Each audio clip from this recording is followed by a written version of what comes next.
Our programs offer many languages. Please visit suprememastertv.com/schedule. Nos programmes offrent plusieurs langues. Veuillez visiter suprememastertv.com/schedule.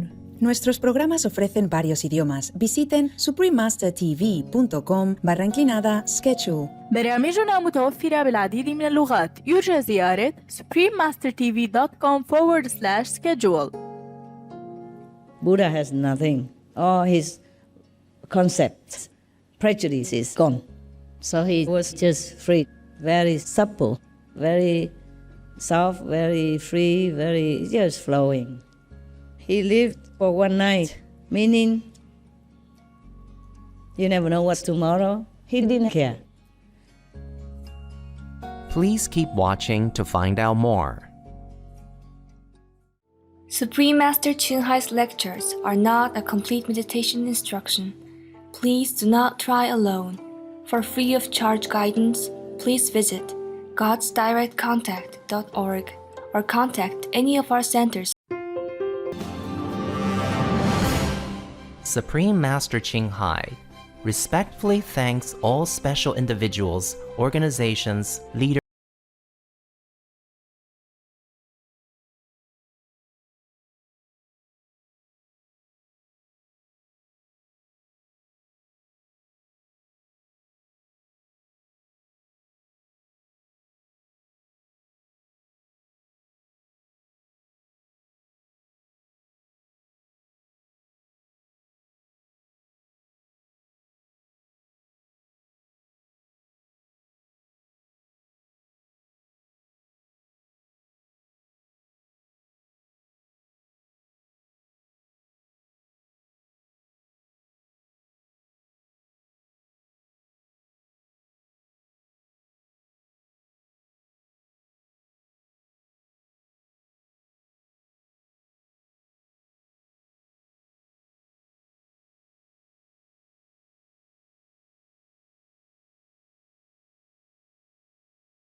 A true voice for our beautiful animal friends, Supreme Master CHINGHAI promotes the peaceful, loving, plant-based diet and envisions, with humanity's awakening to the sacredness of all life, a tranquil and glorious all-vegan world where animals and people live in respectful harmony.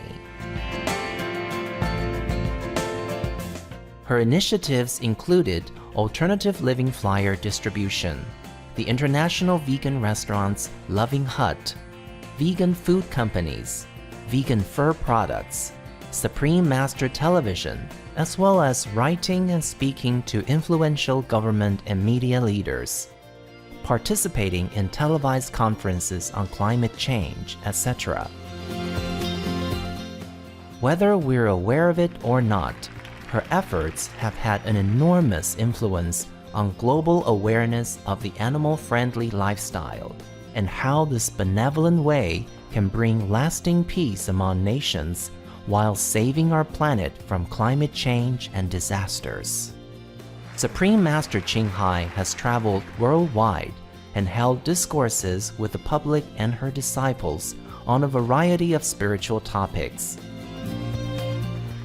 Today we are blessed to present one of these insightful lectures entitled Sutta Nipata Dhaniya the Cattleman, Part 4 of 9, on Between Master and Disciples, given in English on December 30th, 2019, in Newland Ashram, Taiwan, also known as Formosa.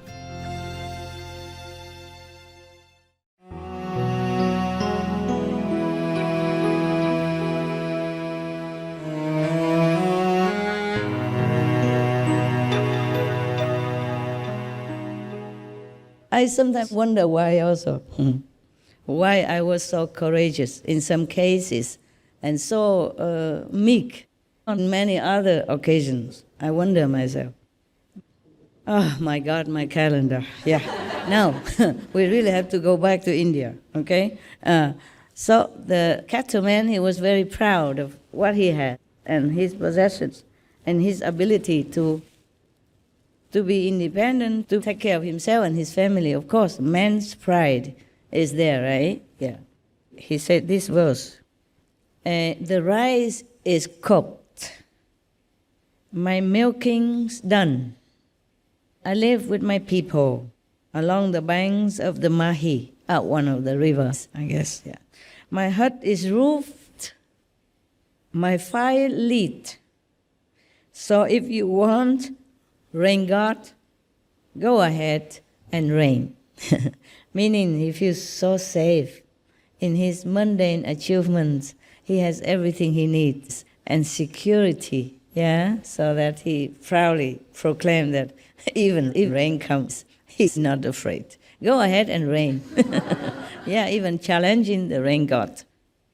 It could even be wind god or, thunder god or typhoon god, whatever. Yeah, meaning he is too strong, too safe, too secure to worry about it. And now, the Buddha. The Buddha said no. They just said the Buddha and his column, yeah. Free from anger. My rigidity gone. I lived for one night along the banks of the Mahi. My hut's roof is open. My fire out. No more fire. So if you want rain God, go ahead and rain. You see the difference between an enlightened one and the normal thinking people. For the normal people, they think, okay, I need a safe house with a roof. I need my cattle, I need my wife, I need my children, I need my servant or whatnot, huh? He has everything, yeah. To feel safe. Of course, in this world you need to protect yourself from the elements. And of course, that's rightly so. But to be proud of it, the way he talked, it implies some little arrogance to me, yeah? Ego, like, look at me, huh? I am so good, huh? I have got everything, yes. I know how to protect myself and my family and everything in this world. I am tough, okay? But the Buddha has the opposite. He has nothing. Even his hut, if he even had any hut, a roof, no roof. Maybe he meant he had no roof at all because there was no roof. So what kind of hut that has no roof? Meaning he just sat in the open air, like he sat under the Bodhi tree, for example, yeah? And then my rigidity gone. Means he's very flexible now, yeah. He got rid of all the concepts and all the prejudices and all the things that people cling to feel safe and sound. He needed nothing of that. They were all gone. Got rid of them all. Now he was so free. At the moment, we still cling on to something we like or not like, or prefer this, or must have this, or must have that. Then we are still in the frame, of Maya, in the control of Maya. Buddha has nothing. All his concepts, prejudices, gone. So he was just free, very supple, very soft, very free, very just flowing. He lived for one night, meaning you never know what's tomorrow. He didn't care. To live for one night doesn't mean Buddha is dying tomorrow. Today your ego is lower, I can see that. Yes. No, actually, yes, it helps. You have less ego. You can concentrate better. Yeah? Sometimes I find that whenever I praise somebody, like I appreciate their work, in my sincerity, I thank them. And the next day they mess up. Oh, Master knows my worth. I am somebody. Even the Master praised me. Imagine, he wants to even broadcast on SMTV even. Then he messed it up, yeah? So it's like maybe in the kitchen, that's why they mess up, you know? The sister who want to give me food, she crawl all over on top of my food, yeah, and my computer where I was working even, just to put food on the other side. Because the other side was empty, yeah. So I say, go to the other side, go on the other side. And instead of go behind me or go behind the divider through the kitchen to go out, there is a way to go out. Everybody can go on both sides to serve the people, because a lot of people, when they go on both sides to serve, not just one side. She didn't go. We didn't have enough room. At that time, I think there was a Vietnamese people, right? Vietnamese that day, right? Maybe Vietnamese or maybe Chinese elderly, yeah.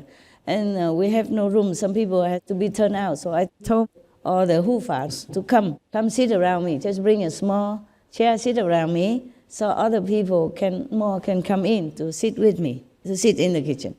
So instead of going around behind me to go to the other side, she went behind other hufas and told them, move. She went in front of all the nuns and moved all the chairs of the hufas. Tried to thread her way in to go to the other side right in front of me, in front of all the nuns, and in front of the monks as well. She just had to have her way. Okay, I go to the other side, but you watch where I'm going. All the hufa had to move and click, crack, all the chairs and the nuns right in front of their food and everything. And just to put a spoon on my table, watch. The spoon, okay?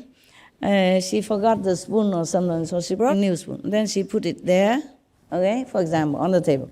And then she didn't like it, she put it there, and still didn't like it, move it, put it there, and still didn't like it, move it down there. I say, just go, please. Leave it and go. Really. I don't know if the Buddha has more patience, I don't. They eat it up every day, my patience. Everybody eats a little bit, and then my patient becomes like a skeleton. You understand? Good that I wear this kind of clothes. People think I am no good anyway, so nobody criticizes too much anymore. If I wear this kind of clothes, I better behave, you know. And monks and nuns all behave, can't talk, can't move, cannot do anything. Even if you didn't do anything like the Buddha, just sat there, went begging for food only, they still criticized and wanted to kill him. And Jesus didn't do anything harmful to anybody. They still wanted to kill him, etc., etc. Many other masters, same. Telling you, this world is scary. Lucky that you're going with me. Huh? Who else would protect you here, right? Even the law, sometimes they make it wrong. Misunderstandings, prejudice. Yes. There was a man in America. He sued the court or sued the legal system because they were prejudiced against him because of his name. His name was Rob Bank.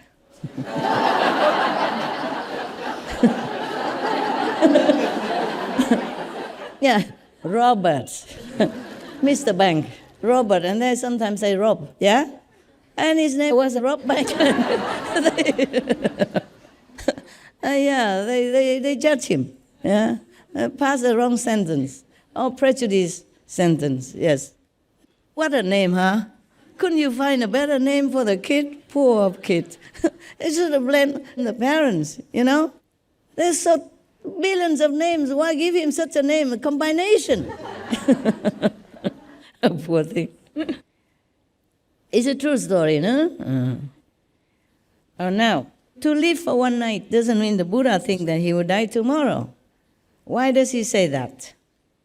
I live for one night. Could anybody explain to me?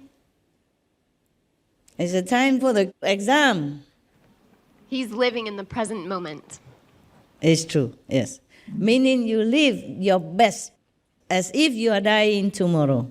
That's why I always tell you, whatever you do give it your all. Do your best. As if it's the first thing that you ever have the honor to do, the most honorable and the first thing ever you get a chance to do, and as if it's the last thing you ever can. That is what it is. Yes. So the Buddha say, I live for one night. I love this sentence. You live for one night? Maybe you do with your children, your husband, your wives, your girlfriend, boyfriend. Don't think you should. So after this, you go home, huh? Live again, huh? I like that very much. Along the banks of the Mahi, meaning he had nothing. So that means when he say my roof is open, it means he lived in the open air, just on the bank of the river. Nothing at all, no roof, no walls, no hut. So he say my hut's roof is open, my fire out. He doesn't even have fire to warm himself. Maybe he had some before, but it's out by now. So he say rain God, if you want to rain, just rain. He couldn't care less, not afraid. This is a kind of fearless life, you understand? Fearless life. Many yogis live like that in India still, with this kind of spirit, fearless, spiritual yogis, truly like that. Yes.